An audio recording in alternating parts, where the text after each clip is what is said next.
بسم اللہ الرحمن الرحیم۔ ایک مختصر سی باتیں ہیں۔ ایک صاحب نے یہ سوال کیا ہے کہ کچھ مفتی حضرات لوگوں سے رقم لے کر انہیں منافع دیتے ہیں، بالکل اس طرح جیسے بینک والے دیا کرتے ہیں۔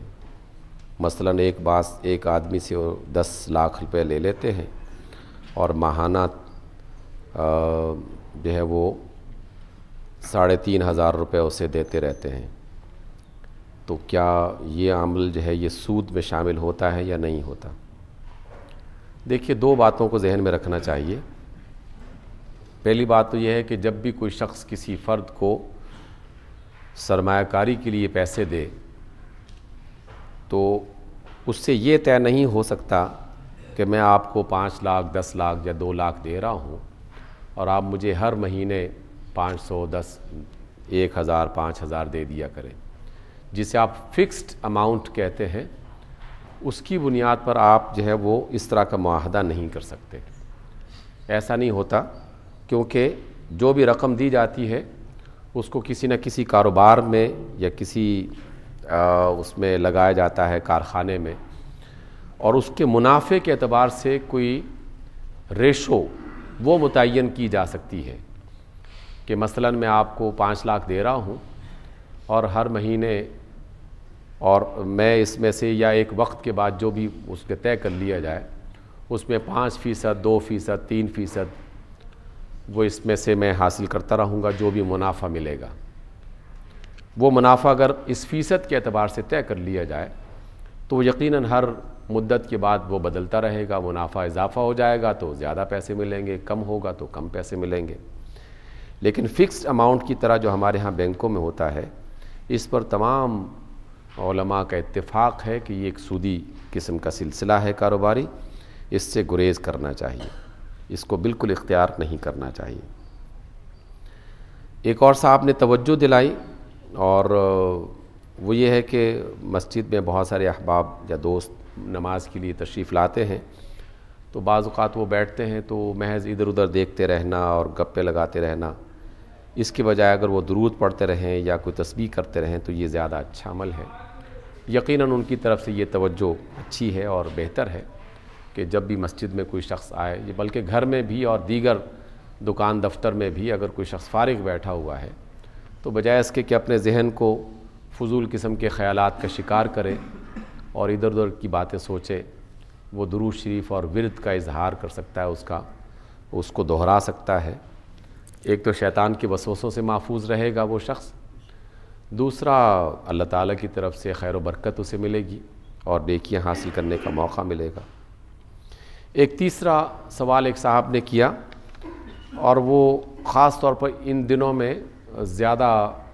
کیا جاتا ہے، باقی ایام میں بھی کبھی کبھار اس پر توجہ ہوتی ہے، لیکن ان دنوں میں زیادہ اس کی طرف توجہ کرتے ہیں کہ کسی صحابی کو کسی دوسرے صحابی پر فضیلت دینے کے لیے کیا کرائیٹیریا ہے، اور اگر کوئی ایک شخص کسی ایک صحابی کو دوسرے پر زیادہ بہتر سمجھتا ہے، فضیلت دیتا ہے، تو کیا اس سے کوئی فرق پڑتا ہے؟ ہمارے ہاں بدقسمتی سے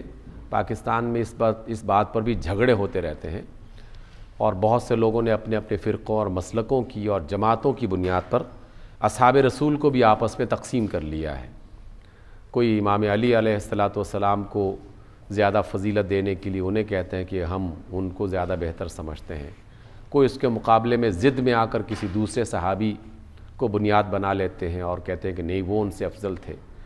اور اس کی وجہ سے باہم آپس میں جھگڑنا شروع کر دیتے ہیں۔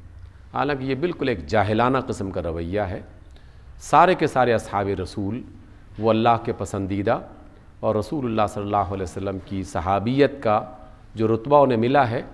اس میں ہمیں کوئی اس طرح کی تقسیم نہیں کرنی چاہیے۔ البتہ فضیلت کے اعتبار سے کوئی ایک صحابی کسی دوسرے صحابی پر کسی ایک حوالے سے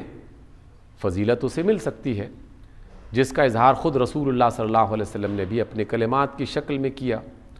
مثلاً حضرت علی بہت بہادر تھے، اور عمر بن خطاب بھی بہت بہادر تھے، اور خالد ابن ولید یہ بھی بہت ہی بہادر تھے۔ تینوں اپنی قوت، اپنی شجاعت، اپنی بہادری میں ایک بڑی شہرت رکھتے تھے، لیکن رسول اللہ صلی اللہ علیہ وسلم نے سیف اللہ الاسلام، اللہ کی تلوار کا لقب وہ خالد ابن ولید کو دیا۔ اللہ کی تلوار کا لقب یہ نہ عمر کو دیا اور نہ حضرت علی کو دیا، حالانکہ تینوں بڑے بہادر اور بہت ہی سخی تھے۔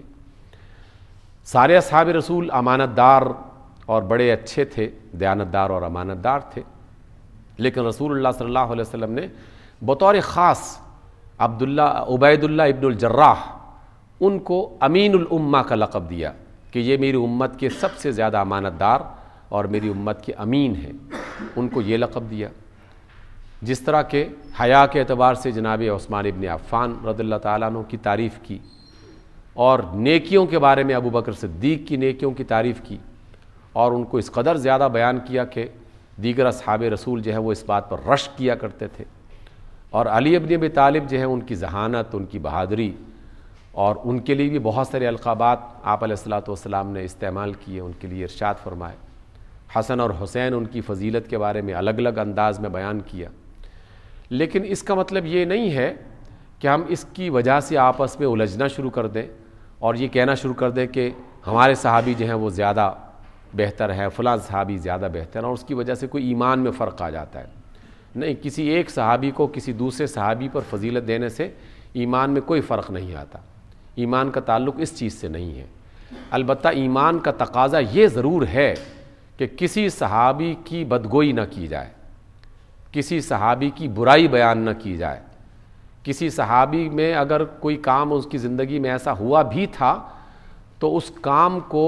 تنقیدی نقطہ نظر سے اس پر تنقید کرتے ہوئے غلط قسم کے الفاظ استعمال نہ کیے جائیں، کیونکہ یہ اللہ کے رسول صلی اللہ علیہ وسلم کا عمومی فرمان بھی ہے۔ آپ علیہ السلام نے تو یہاں تک ارشاد فرمایا عام مومنین کے لیے بھی کہ اذکروا موتاکم بحسناتہم او بمحاسنہم، اے لوگو اپنے وفات پا جانے والے افراد کا ذکر ان کی نیکیوں کے ساتھ کرو، ان کے جو اچھائیاں تھیں ان کا ذکر کرو، اور اگر کسی بندے میں کوئی خرابی بھی تھی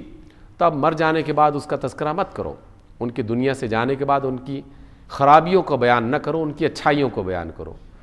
تو جو اللہ کے رسول عام مسلمانوں اور مومنین کے لیے یہ تعریف دے رہے ہیں اور یہ تعلیم دے رہے ہیں، انہیں یہ بات کیسے اچھی لگ سکتی ہے کہ ان کے اصحاب کے بارے میں کوئی شخص غلط زبان استعمال کرے اور ان کے کسی کردار کو بنیاد بنا کر اس پر جو ہے وہ اپنے غصے کا اظہار کرے یا ان کے لیے کوئی بدگمانی کا اظہار کرے۔ تو ہمیں اس سے یقیناً اجتناب کرنا چاہیے۔ فضیلتیں اللہ تعالیٰ انبیاء کو بھی دیتا ہے، اصحاب کو بھی دیتا ہے، اولیاء کو بھی دیتا ہے، ہر ایک کا اپنا اپنا مقام ہے، ہمیں بس اپنے معاملات کو بہتر بنانے کی کوشش کرنی چاہیے۔